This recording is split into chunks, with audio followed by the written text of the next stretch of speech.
방송에서 제공하는 투자 정보는 투자 판단에 대한 조언입니다. 방송에서 제공하는 주식의 가치, 가격 상승 및 가격 하락에 대해서는 방송사에서 보장하지 않습니다.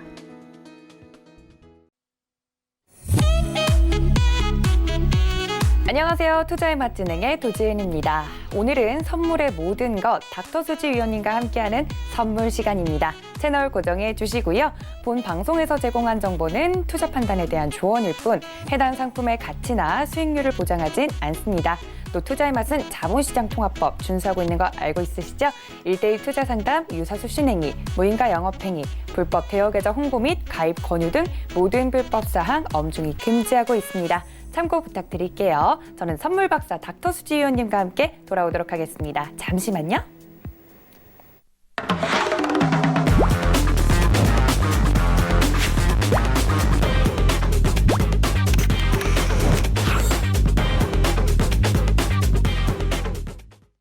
네, 국내외 선물의 모든 것 닥터수지 위원님 나와 계십니다. 위원님 안녕하세요. 네, 안녕하세요. 네, 위원님 아무래도 지금 비가 오는데 네네. 비 오면 생각나는 음식 있으세요? 대부분 생각하는 동동주의 파전이 제일 맞습니다. 맛있는 날이죠. 맞습니다. 이번 가을은 유난히 이제 태풍이 좀 많이 오고 있는 것 같아서 비가 지금도 내리고 있는데 이렇게 비 오는 날에는 어디 가지 마시고요. TV 앞으로 모이셔서 원하는 음식과 음료 챙겨 오셔가지고 저희와 함께 하시면서 선물 공부해 보시면 가장 좋을 것 같습니다. 방송 보시면서 궁금한 사항 있으신 분들은요. 샵 4989 문자 설정하셔서요. 궁금한 사항, 고민거리 보내주시면 저희가 방송에서 적극적으로 다뤄드리도록 하겠습니다. 또 보다 우리 닥터수지 위원님과 함께 나는 능동적으로 좀 대화를 해보고 싶다 하시는 분들은요. 자주 사용하시는 노란색 메신저 어플 있으시죠? 들어오셔서 채팅방 검색창 상단에 투자의 맛 닥터수지라고 검색하시고 들어오시면 우리 위원님과 함께 실시간 선물 리딩 함께 해보실 수 있습니다. 참고 부탁드릴게요. 자, 이제 본격적으로 선물에 대해서 이야기를 해볼 텐데요. 이번 주에도 굉장히 많은 일들이 있었다고요, 위원님. 어떤 이슈부터 좀 체크를 해볼까요? 일단 어제 시장의 변동성 확대를 일단 만든 제조업 지수가 어제 발표가 되면서 시장이 폭락세로 전환을 했습니다. 네. 일단은 어제 발표된 무역전쟁에 대한 결과물이 이제부터 보이지 않느냐라는 얘기가 나오고 있는데요. 원래 월 초 첫째 주에는 제조업 PMI와 더불어 고용 지표들이 발표되면서 월 초에는 중요 지표들이 일단 모여 있습니다.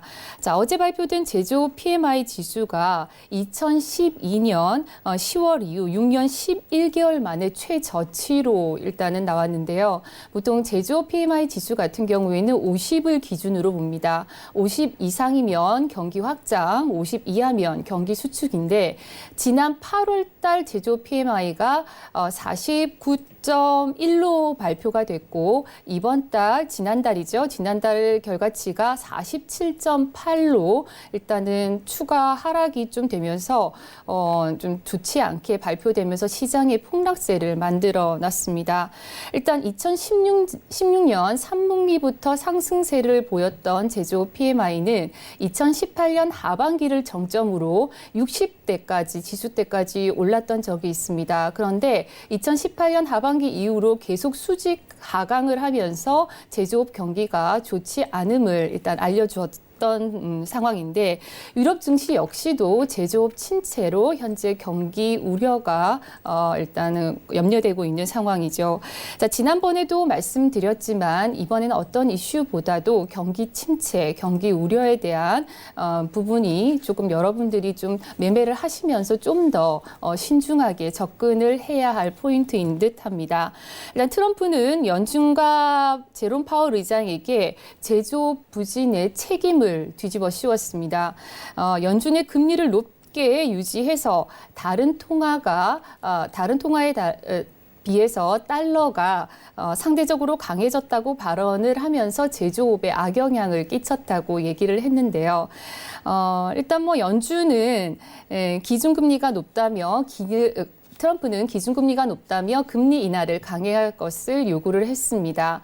다만 제조업 구매자 실제 지수이기 때문에 구매자들은 일단은 금리 인하에 대한 부분보다는 제롬 파월 의장의 금리 인하에 대한 부분보다는 일단은 지금 현재 제로 무역 관세에 대한 부분이 좀 더 많이 차지를 했다라고 얘기를 했습니다. 일단 다른 측면의 전문가들은 제조업의 냉각이 1년 이상 끌어온 무역 전쟁의 결과라면서 무역 전쟁이 길어지면 길어질수록 제조업이 추가적으로 하락할 수 있다라고도 얘기를 했죠. 그래서 제조업이 안 좋은 가능성을 열어두고 본다라면 연준의 통화 완화의 스탠스를 열어두고 보셔야 할 듯합니다.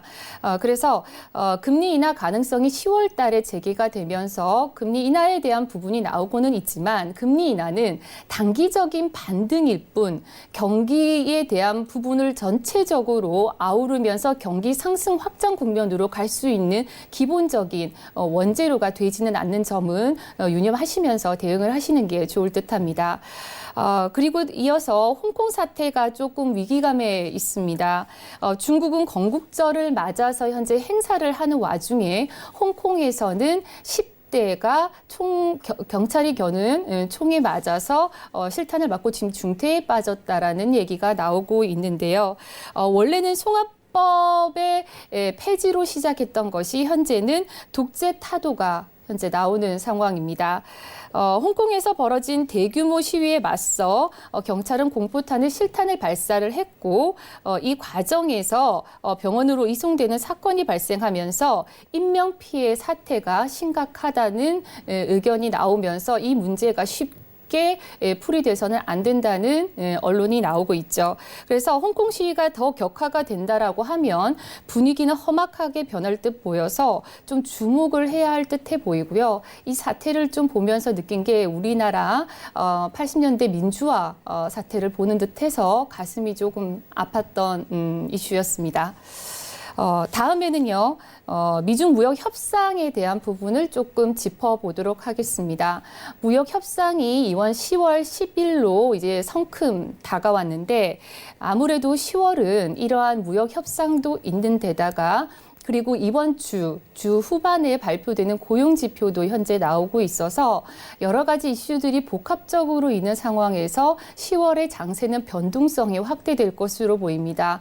자, 이러한 장에서 여러분들이 대응을 하시려면 일단은 추격하시는 시세를 따라다니는 매매를 하신다라고 하면 결과적으로는 손실이 확대되는 국면으로 접어들 수가 있으니까요.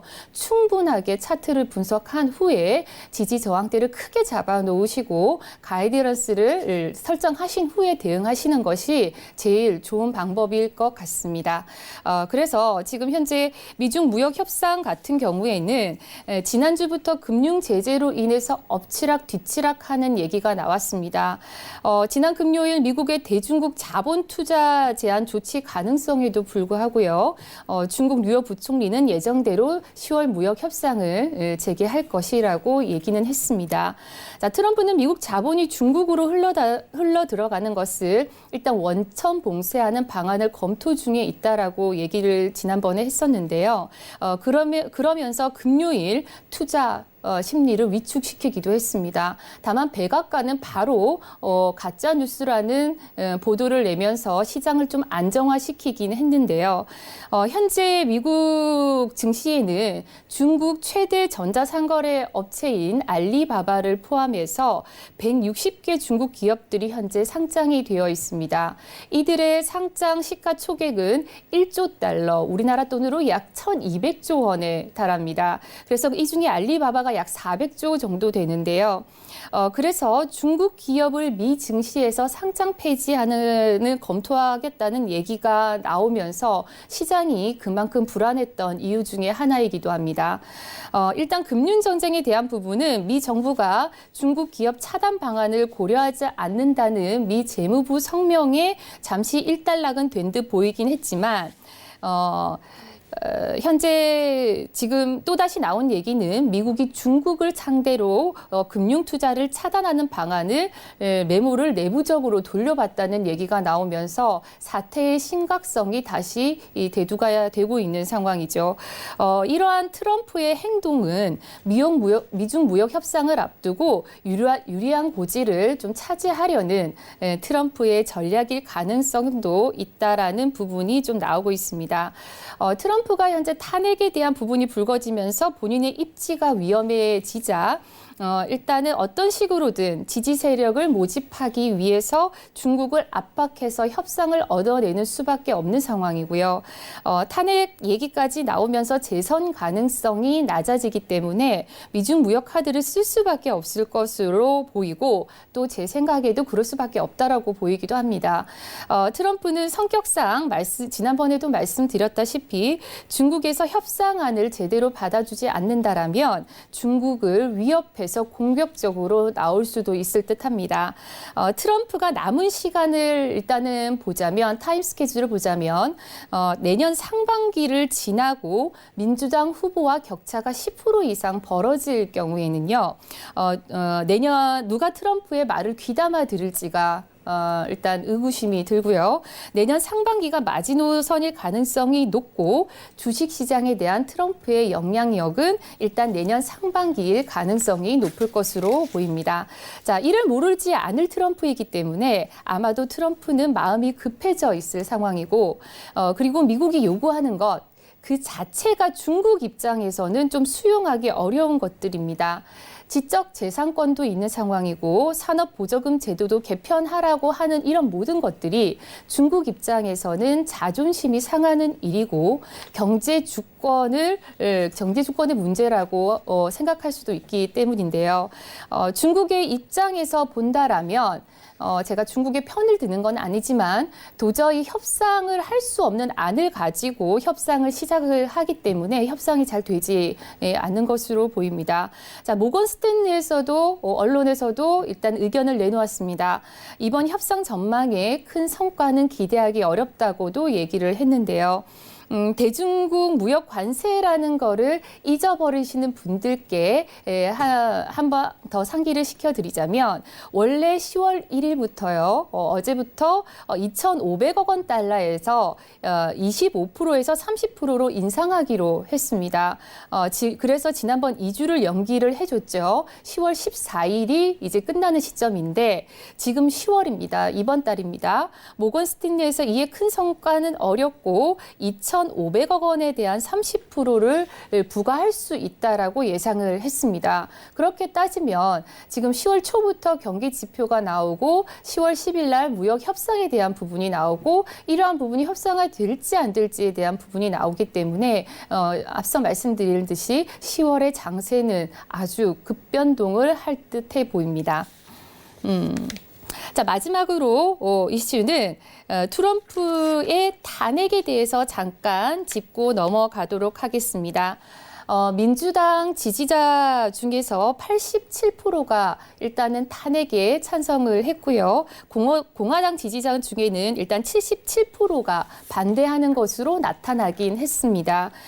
일단 여론조사 결과를 보면 찬성과 반대가 일단 팽배한 입장을 보이고 있는 상황인데 일단 공화당 인원수가 많은 상원 통과는 일단 불가능할 것으로 보이기는 하지만 탄핵에 대한 부분은 가능성이 커 보일 것 같지는 않긴 합니다.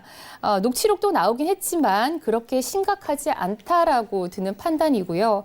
표현 자체가 애매하기는 했습니다.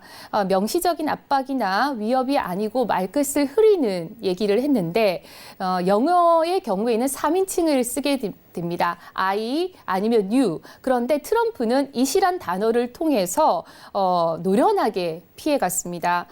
트럼프가 얼마나 노련한 사람인지를 말해주는 대목일 수도 있는데요.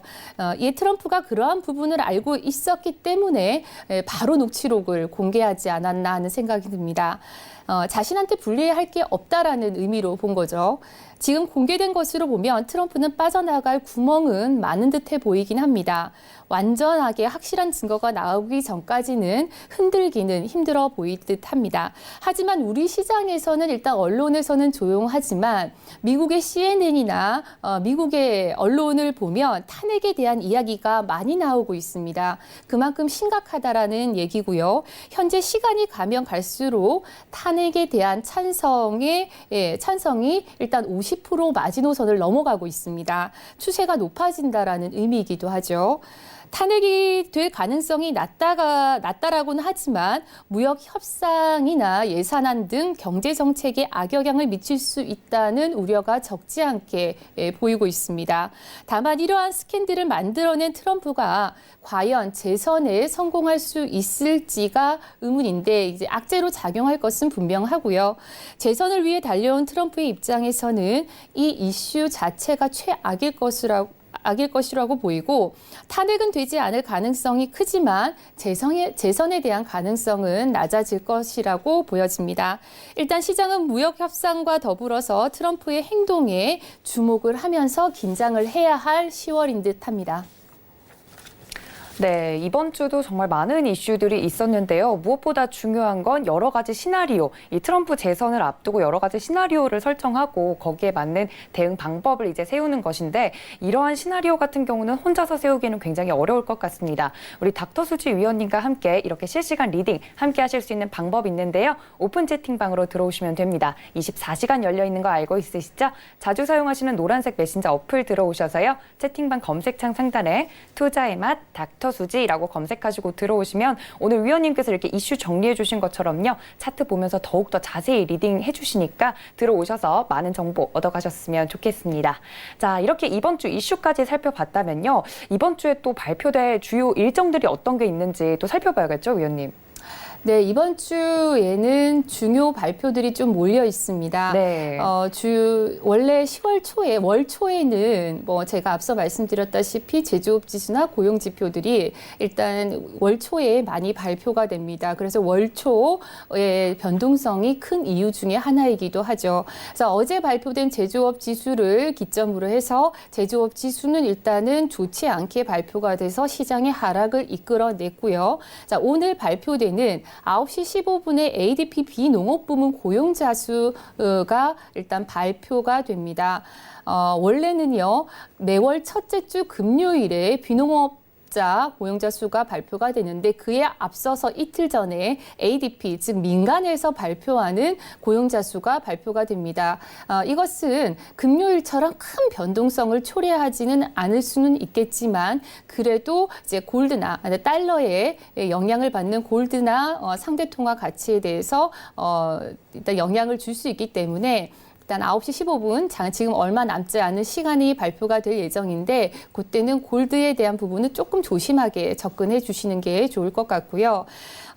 일단 10시부터 연준의 연설이 일단 있을 예정입니다. 이번 중국 증시가 7일간 휴장을 하거든요. 그래서 중국 증시에 영향을 받는 우리나라 증시 역시도 중국 증시에 민감할 수밖에 없는데 일단 중국 증시는 뒤로 하고 미 증시에 좀 집중을 할 텐데 이번 주는 연준의 연설이 되게 많습니다. 자, 10월 7일 중앙절을 휴장을 하는데요. 복잡한 입장을 가진 연준 의원들이 발언을 하게 됩니다. 자, 10월 1일에는 이미 발표된 연준 연설이 있고요. 자, 10월 2일 오늘부터 발표되는 리치몬드 필라델피아 연준은행 총재들이 연설을 합니다. 이 사람들은 중립 성향을 가지고 있고요. 3일 내일 시카고 연준은행 총재가 또 한 번 더 연설을 합니다. 그리고 4일 날 클리브랜드 연방 총재가 발언을 하는데 이 사람은 매파적인 성향을 가지고 있습니다. 그리고 보스턴 연방은행 총재가 발표를 똑같은 날 하는데 이 사람은 비둘기파적인 성향을 가지고 있고요. 그리고 애틀라나 연방은행 총재가 발표를 합니다. 이 사람 역시 매파적인 성향을 가지고 있는 상황입니다. 즉 4일 날 매파적인 2명과 비둘기파적인 1명이 연설을 하고요. 그리고 여기서 제롬 파월 의장의 연설까지 합류를 하게 되면 이 금리 인하 발언이 심심치 않게 나오고 있는 이 시점에서 가지각색의 연준 총재들이 의사가 어떻게 시장에 영향을 미칠지 이 부분도 체크를 하셔야 할 부분입니다. 그래서 이번 주는 연준 연설도 많기 때문에 시장에 대해서 어떤 매파적이나 비둘기파적인 그 발언이 중립이 되면서 시장의 변동성도 가져올 수 있는 상황이기도 합니다. 자, 그리고 지금 현재 13시 30분, 11시 반에 원유 재고 발표가 오늘 있는 날입니다. 오일에 대한 변동성이 커지는 타이밍이기 때문에 일단 오일에 대한 시황을 후에 알려드리겠지만 이 시간대는 초보자들은 조금 조심해 주시는 것이 좋을 것 같고요. 앞서 말씀드린 대로 23시 50분에서 FOMC 연설이 있고요. 그리고 새벽에 유로존 중앙은행 연설이 있습니다.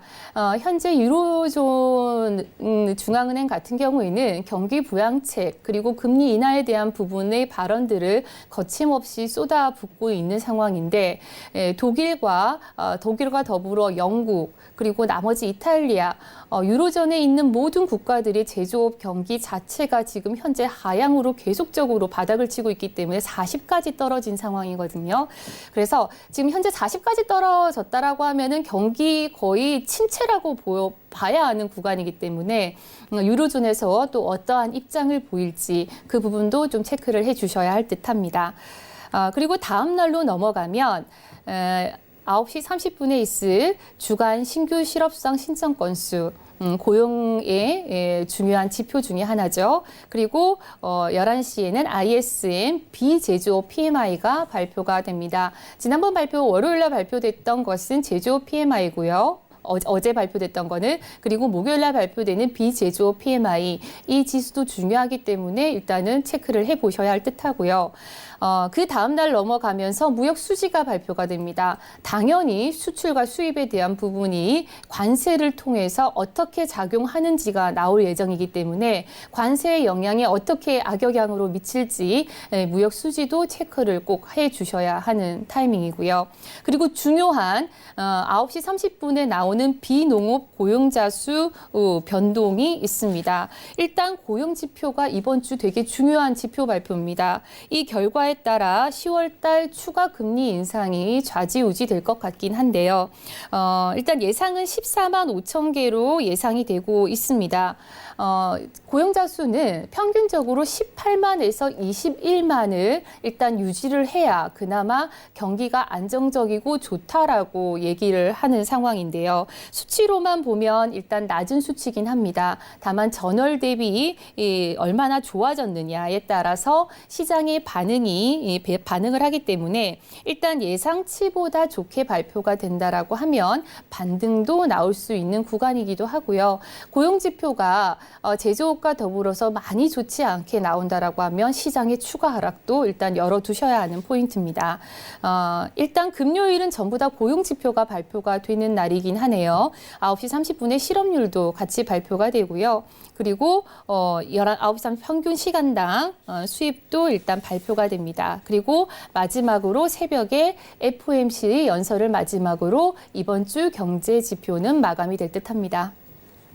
네, 이번 주도 정말 주요 기관들 또 기관장들의 연설이 몰려 있는 걸 봐서는 이번 주도 정말 쉴 수 없는 그런 일주일이 될 것 같습니다. 주요 일정 발표까지 저희가 함께 살펴봤고요. 이제 본격적으로 종목 리딩으로 들어가도록 할 텐데 뭐 여러 가지 종목이 있겠지만 오늘 11시 반에 이제 원유 재고가 발표가 되잖아요, 위원님. 오일에 대해서 먼저 보고 싶은데 오일 쇼크 최근에 일어난 다음에 한참 올랐던 오일 가격이 조금 하락하고 있는 것 같아요. 오일은 11시 반에 이제 초보자분들이 들어가긴 힘드니까 오일은 또 어떻게 대응하면 좋을까요? 조금 하락한 게 아니라 많이 하락했습니다. 많이 하락했군요. 네. 네. 현재 오일은요, 지금 일봉을 한번 먼저 보고 시작을 하도록 하겠습니다. 네. 오일은 지금 차트를 보시다시피 지금 현재 9월 23일 지난주부터 해가지고요 계속적으로 음봉이 발생하는 상황입니다. 지금 현재 57.59불 중반대를 넘기지 못하고 현재로서는 53불까지 밀어준 상황인데요. 53불 같은 경우에는 중요 좀 지지대가 되는 게 뭐냐면 지난번에 53불을 바닥을 기점으로 해가지고 한번 크게 올랐는데 이건 이슈 이슈이기 때문에 조금 배제를 하고 난다고 하더라도 일단 지금 현재 보시면 53불을 기점으로 좀 많이 올라온 상황이긴 하죠. 근데 이 부분 쇼크가 있을 때 그 전에 시세를 더 되돌리는 지금 상황이라서 조금 하락세가 많이 나왔다라고 보이기도 합니다. 자, 여기서 일단 5일에서 중요한 게요.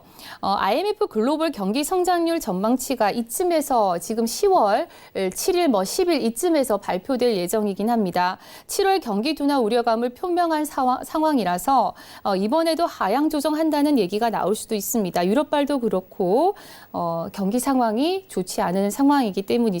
그런데 이런 얘기가 나온다라고 하면 증시보다는 국제 유가가 먼저 반응을 합니다. 그래서 지난번 사우디 아람코 공격 시 추가 상승을 얘기하면서 유가가 급등을 하긴 했지만요. 어쨌든 지금은 급등하기 전 시세로 빠르게 안정을 찾았고 그 전보다 시세가 하락한 상황이긴 하죠. 자, 4월과 10월 달에 IMF에서 글로벌 경기 성장률을 내놓긴 했습니다. 만약 하향 조정된다라고 하면 국제 유가가 조금 더 밀릴 수도 있다는 점 유념하시고 10월 7일이나 10일경에 발표하는 IMF 글로벌 경기 성장률 전망치도 조금은 체크를 좀 해보셔야 할 듯합니다. 일단 지금은 골드 같은 경우에는 53불을 지지를 받고 반등을 하고 있는데요. 분봉으로 한번 넘어가서 보면요. 일단 지금 추세선 지지를 받고 있는 것이 지금 확연하게 보이시죠. 53불의 지지를 받고 반등하는 모습입니다. 전일 제가 54.7580에다가 매도를 드리고 그 이후로 150틱이 가량 밀리면서 수익 청산을 했는데 이 자리가 지금 일봉에서 보자고 하면 제가 무료 카톡방하고 제가 시황에다가 이 차트를 올려드리면서 매매 포인트를 조금 힌트를 드렸습니다. 지금 현재 구름대 하단을 보시면 54.75로 지금 잡혀 있는 게 보이실 겁니다.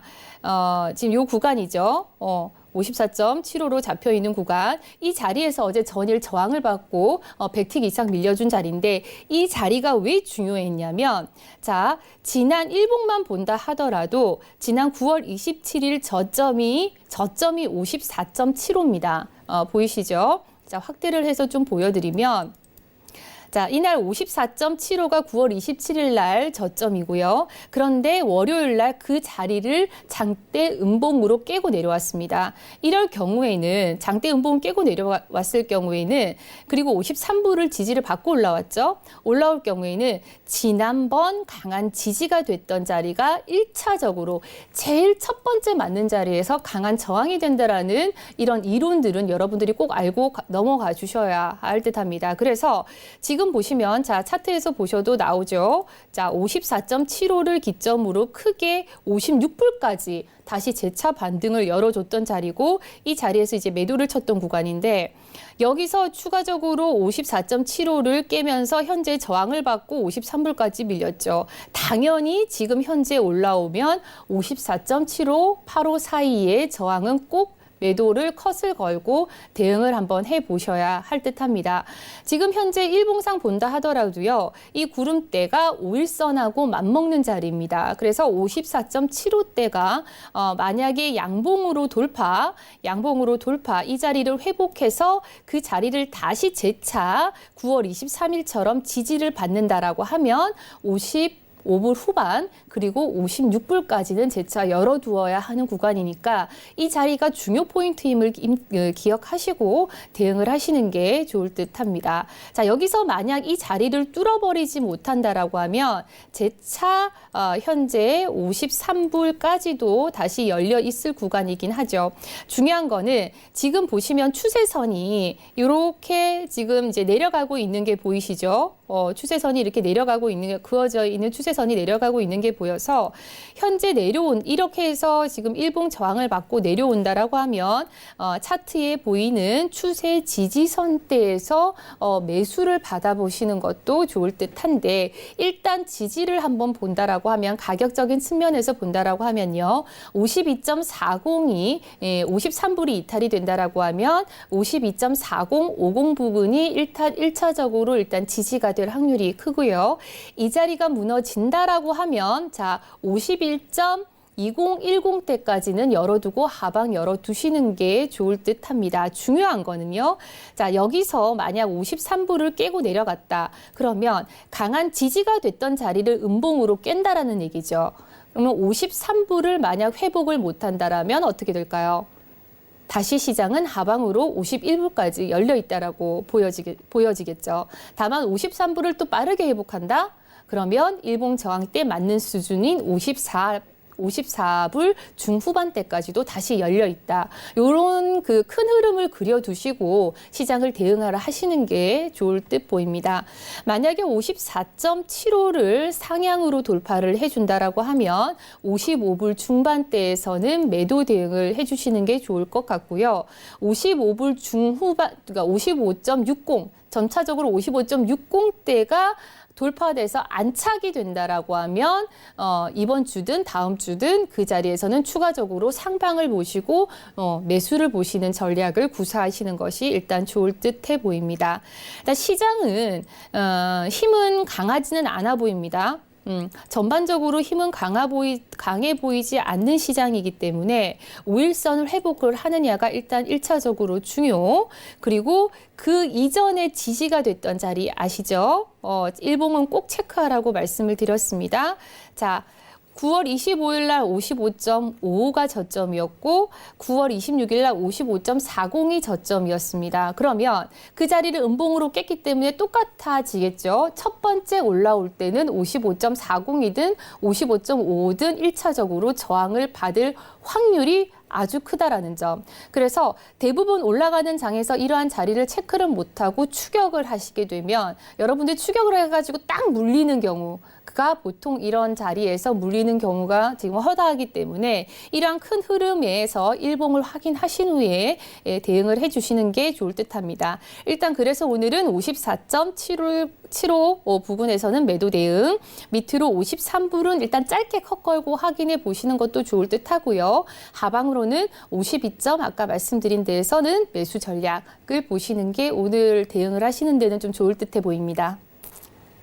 네, 오일 쇼크 이후에 비정상적으로 올랐던 이 오일 가격이 빠르게 회복을 되찾고 있다고 합니다. 거기에 따라서 매도 전략 또 매수 전략에 따라서 포지션에 맞는 그 지지선들 확인하라고 위원님께서 꼭 말씀해 주셨으니까요. 참고해 보시면 좋을 것 같습니다. 이렇게 오일까지 살펴봤는데요. 다음은 이제 중국과 또 하나의 축이죠. 우리나라에 많은 영향을 끼치는 미국 증시 살펴볼 텐데 순서대로 나스닥 먼저 살펴보는 게 좋을 것 같아요. 나스닥 같은 경우는 S&P랑 동일하게 오늘 1% 넘게 좀 밀리는 모습이었는데 아무래도 제조업 지수가 안 좋게 나와서 밀렸겠죠, 위원님? 네, 그렇죠. 아무래도 영향은 제조업 지수가 발표되는 그 시간대를 중심으로 미증시가 개장을 하면서 하락폭을 더 키웠던 장입니다. 제가 지난주에도 시황에서도 방송에서 말씀을 드렸습니다. 자, 지금 보시면요. 제일 중요한 자리가 7,800선 부근입니다. 그래서 제가 7,800선을 회복을 하느냐 마느냐가 시장에서 중요한 포인트라고 말씀을 드렸죠.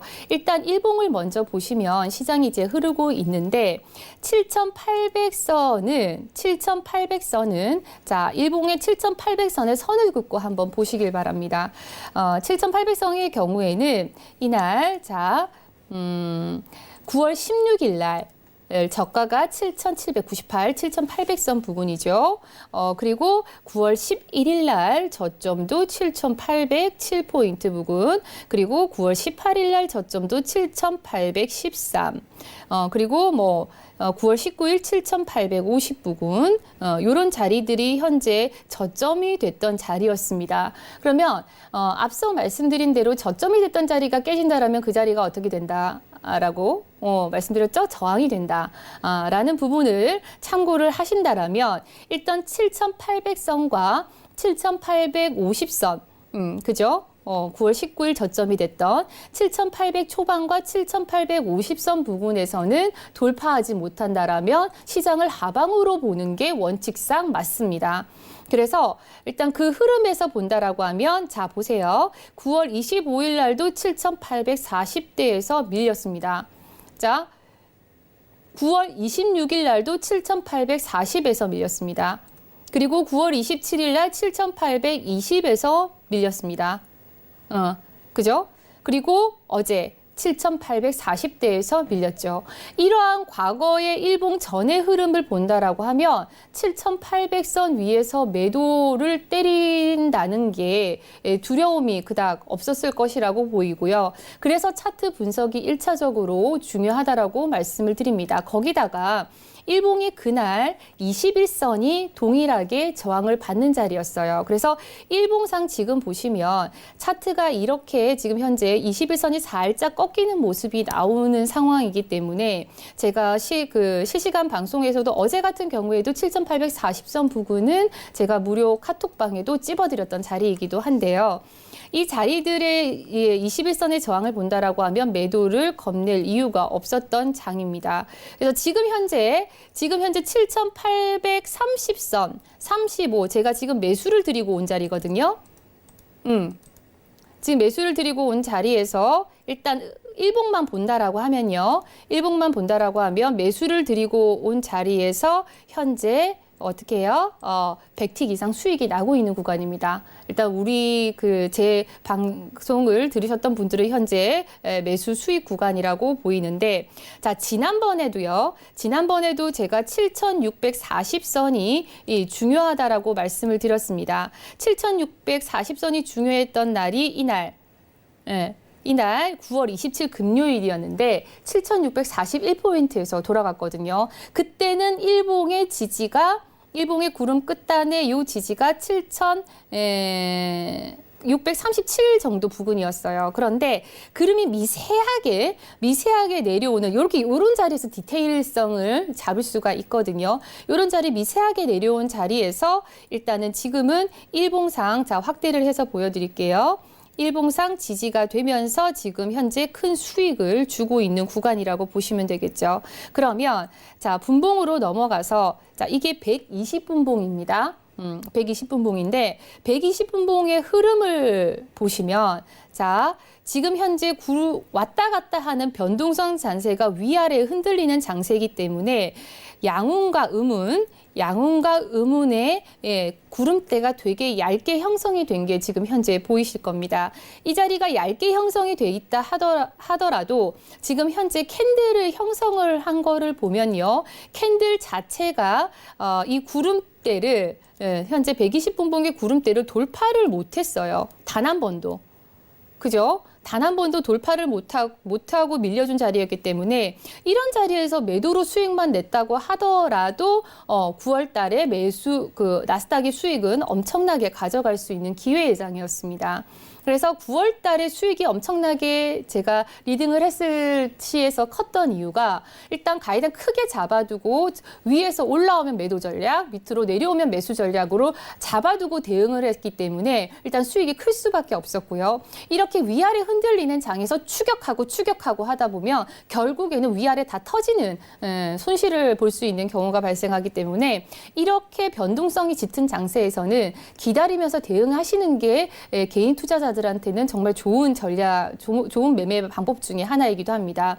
그래서 현재 이번 주 시장이 음봉으로 많이 내려온 시장이기 때문에 여기서 트럼프가 한마디를 하는지 안 하는지에 대한 부분, 그리고 금리 인하에 대한 부분, 그리고 고용지표에 대한 부분이 시장의 반등을 추가적으로 이끌어낼지에 대해서 일단은 나올 변수인 듯한데 지금 현재는 일단 매수를 잡고 올라오고 있는 상황이죠. 이 자리가 지지가 되는 이유는 좀 전에 말씀을 드렸고, 자, 반등하는 경우에는 7,700, 지금 보시면 7,760선에서 일단 매도 대응도 가능해 보이긴 합니다. 7,760선을 돌파한다라고 하면 제가 말씀드렸던 7,800선 위에서는 그대로 7,815, 7,820, 7,840대까지는 일단 매도 전략을 구사하시는 게 좋을 것으로 보입니다.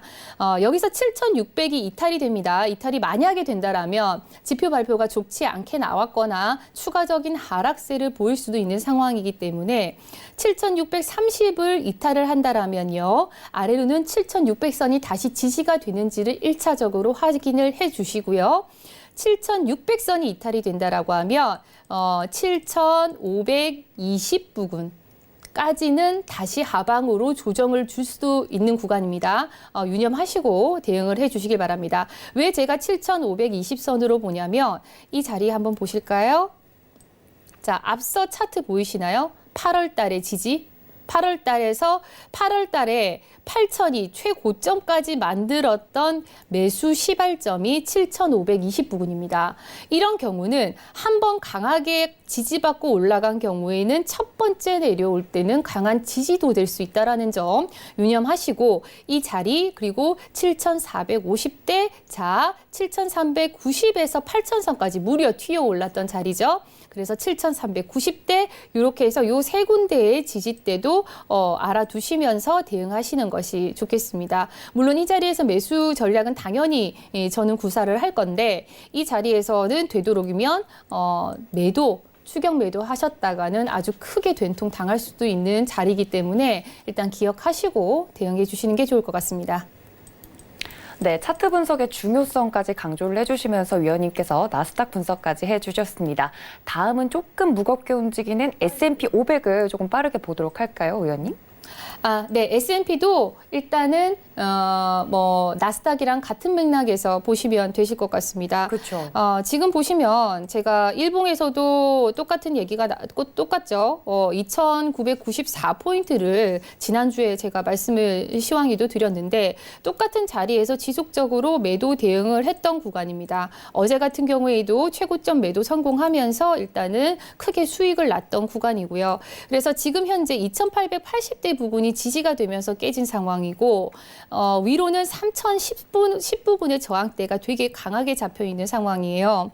지금 현재 나스닥과 더불어 2,918포인트에서 제가 매수 사인을 드리고 일단 왔고 지금 현재 수익 중에 있습니다. 그래서 이 저점 안 깨시는 선에서 보시면 될 것 같고 위로는 지지가 됐던 2,940포인트대가 현재 회복이 되느냐가 1차적으로 중요할 것 같고요. 그래서 단기적으로 올라온다라고 하면 2,965 부근 그리고 2,980 부근, 2,900 최고점 매도 때렸던 2,994포인트 구간에서는 매도 전략 구사하시는 게 좋을 듯합니다. 자, 아래로는요. 2,900 지금 현재 저점이 깨지게 된다라면 2,905포인트가 강한 지지가 될 확률이 1차적으로 크기 때문에 그 자리는 일단 체크를 해주시는 게 좋을 것 같고요. 2,900선이 마저 무너진다라면 2,890, 2,880 중요 지지 자리들이 있으니까 체크하시면서 대응하시는 게 좋을 것 같습니다. 네, S&P 500까지 만나봤습니다. 이렇게 실시간 리딩 함께 해주시고 있는데요. 다음은 오늘 지금 방송 중에 9시 15분에 발표가 되는 비농업 부문 고용자 수에 이제 영향을 받는 골드입니다. 골드 같은 경우는 간밤에는 조금 오르는 모양새였는데 이 금 가격 실시간 리딩 어떻게 볼까요, 위원님? 골드는 글로벌 달러 강세가 현재 이어지는 상황이긴 하죠. 자, 골드가요. 지금 현재 반등은 하고는 있지만 그동안에 약세를 보였습니다. 그렇죠. 일봉을 보시면 약세를 보인 이유 중에 하나를 들자면 미국 국채 쪽에서 일본 재무부가 환매를 하는데 일본 재무부가 채권을 많이 안 사겠다는 뉘앙스를 일단은 얘기를 했고요. 그래서 10년물에 대해서는 예전과 다른 스탠스를 보였죠. 그러면서 일본 국채가 일단은 7bp 올랐고 독일 국채가 1.4bp 올랐습니다. 미국채 10년물도 1.7대까지 상승을 보이긴 했습니다만 그런데 어제 제조업 지수가 발표를 함으로써 시장이 갑자기 급변동을 한 이유 중에 하나죠. 자, 그래서 골드는 현재 달러 강세가 이어지고 있는 상황에서 약세를 보였다라고는 하지만 지금 현재 지수가 하락하면서 안전자산인 지금 현재 금 가격이 오르고는 있습니다. 자, 지금 현재 제가 1,497포인트의 매도 사인을 드리고 왔습니다. 현재 30대 이상 수익 구간에 있는 상황이고요. 자, 지금 현재 딱 보시다시피 1,497에 막혀 있는 장이죠. 그래서 1,497에서는 매도해서 수익을 내고 있는 구간이니까 우리 회원님들 잘 대응해 주시고 위로 돌파할 경우에는 1,504, 1,515, 1,520 순으로는 매도 대응을 해주시는 게 좋을 것 같고요. 흐름이 상방이기 때문에 나는 매도를 보고 대응하고 싶지 않다라고 하시는 분들은 내려오면은 1,480과 70대 부근에서는 매수로 대응해 주시는 게 좋을 듯 합니다. 자, 한 가지 말씀을 드리자면 현재 일봉이 만약에 다시 골드가 하락하는 흐름을 보여준다라고 하면 밑단에서는 현재 1455포인트 부근이 정말 중요할 수 있다라는 점. 위로는 골드는 1415포인트가 돌파가 되면 추가 상승을 1530선까지도 열어둘 수 있다라는 점, 이 점만 유념하시고 골드는 대응하시는 게 좋을 것 같습니다. 네, 위원님께서 매수면 매수, 매도면 매도 자리를 잡아주시는 대로 수익이 나시는 것 같은데요. 골드, 안전자산인 금까지 지금 차트를 보면서 설명해 주셨습니다. 다음은 이제 국내 선물로 한번 넘어가 볼까 하는데요. 뉴욕 증시의 영향 때문인지 코스피 지수도 오늘 쭉 내리는 모양새였습니다. 아무래도 앞으로 좀 악재가 당장 닥치지 않았기 때문에 쭉 오르지 않을까 기대하셨던 분들은 좀 실망이 크셨을 것 같은데 국내 선물은 어떻게 대응해 볼까요, 위원님? 국내 시장 같은 경우에는 제가 2100선을 종합지수를 찍으면서 주식은 솔직히 제가 다 팔라고 저희 회원님들한테는 얘기를 했습니다. 주식은 정리를 해라. 정리를 하라고 말씀을 드렸고 어차피 하방세가 저는 완연하게 보였던 장이었기 때문에 종합 선물지수로는 278, 278.75가 맥시멈이다. 그 자리에서는 추가적으로 올라갈 수 있는 장보다는 내려갈 장이 크다. 그러면 1차적으로 선물 한 마디는 10포인트로 봅니다. 그래서 이 278에서 내려온 상황이기 때문에 10포인트라고 하면 268까지는 어차피 밀릴 장이었습니다. 그래서 현재 보시면 이틀 동안 기술적 반등이 일어났던 장인데요. 자, 일봉을 한번 볼게요.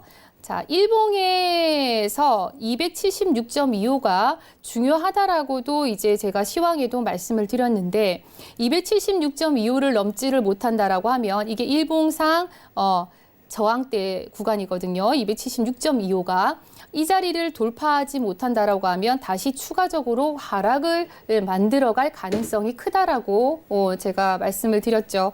근데 이게 이제 미국 증시와 더불어 우리나라 증시가 오늘 하락세를 보였는데 일단 지금 현재 올라온 이 지수의 힘은 제가 누누이 말씀드렸지만 연기금이었습니다. 연기금이 8월과 9월 무려 5조를 넘게 사들였고 외인들은 3조를 팔았고 개인들은 1조 이상을 팔았죠. 그래서 결국에는 그 모든 물량을 연기금이 받아쳤다라는 얘기인데 그러면서 오늘 연기금이 1,000억 원대로 매도세로 동참을 하면서 지수의 하락폭을 더 키웠던 이유 중에 하나죠. 그런데 좀 안타까운 게 이러면서 지수가 하락함에도 불구하고 개인들이 그 모든 물량을 현물 시장에서 개인들만이 나홀로 매수에 나서면서 그 모든 물량을 받았다는 게 조금 안타깝긴 하긴 합니다. 그래서 현재로서는요, 273.75를 회복을 못한다라고 하면 국내 선물은요, 273.75를 회복 못한다라고 하면 실질적으로 하방이 더 열려 있다라고 봐야 하는 상황이죠. 물론 중간중간 기술적 반등은 일어날 수 있습니다. 그래서 맥시멈 273.75를 잡고 대응하시는 게 좋을 것 같고요. 하방으로는 아마 266.25에서는 단기 반등, 기술적 반등도 일어날 수 있다라는 점. 이 자리가 깨지면 263, 260까지도 열어두어야 된다는 점. 이번 장은 유념하시고 대응해 주시는 게 좋을 것 같고요. 종합지수로 본다라고 하면 종합지수 한번 일봉을 볼게요. 제가 지난번 종합지수가 2100선이 마지노선이라고 말씀을 드렸는데요. 2100선에서 마지노선이 걸리고 나서 제가 어제 2077포인트 종합지수 저항을 이제 장중 실시간에 말씀을 드렸습니다. 이 자리가 11선과 121선이 몰려져 있고 일봉상 전환선이 몰려져 있던 자리였기 때문에 이 자리를 쉽게 뚫기에는 힘들었고요. 거기다가 국내 선물이 276.25가 막혀 있는 자리였기 때문에 뚫지 못하고 일단은 내려온 장이었습니다. 일봉만 보면 지금 그런데 어제 전일에도 딱 보시면 아시겠지만 30분봉만 본다 하더라도요. 2100선을 일단은 찍고 구름대가 하향 돌파되면서 하방 흐름을 만들어줬잖아요. 만들어주고 현재 2040을 기점으로 기술적 반등이 일어났다라고 하면 솔직히 2070포인트 이런 데에서는 현금화하는 전략을 일단 종합지수를 보셨다라고 하면 2070선 부분에서는 현금화를 시키는 전략을 일단 구사를 하셨어야 했습니다. 그래서 지금 다시 올라온다 하더라도 마찬가지겠지만 일단 지금 현재 2050포인트를 회복 못한다라고 된다라고 하면 하방으로 열려 있는 자리가 아까 말씀드렸다시피 현재 2030포인트 깨지면 다시 2000선 그리고 1980, 50대까지 열려 있다라는 점 유념하시고 좀 이제 주식의 비중을 높이셨던 분들은 조금 이제 정리하시면서 가시는 게 좋을 듯해 보입니다. 네, 국내 선물과 더불어서 금요일장을 어떻게 하면 더 효과적으로 대응할 수 있을지 위원님의 마지막 말씀까지 나눠봤습니다. 오늘 1시간 동안 선물 이야기로 꽉꽉 채워주신 우리 닥터 수지 위원님께 다시 한번 감사 인사드립니다. 위원님 감사합니다.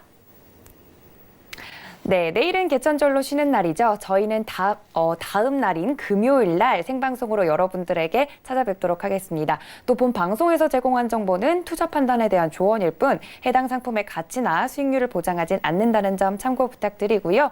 또 투자에 맞선 자본시장 통합법 준수하고 있죠. 1대1 투자 상담, 유사수 신행위 등 모든 불법사항 엄중히 금지하고 있으니까 참고 부탁드릴게요. 그럼 저희는 금요일 날 생방송으로 다시 한번 찾아뵙도록 하겠습니다. 시청해주신 여러분 고맙습니다.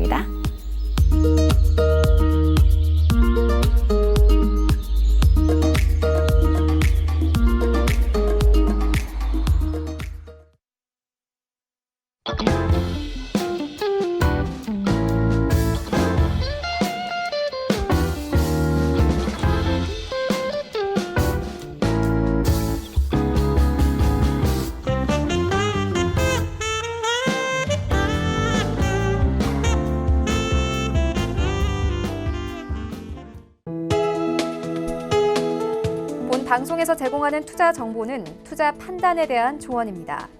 방송에서 제공하는 주식의 가치, 가격 상승 및 가격 하락에 대해서는 방송사에서 보장하지 않습니다.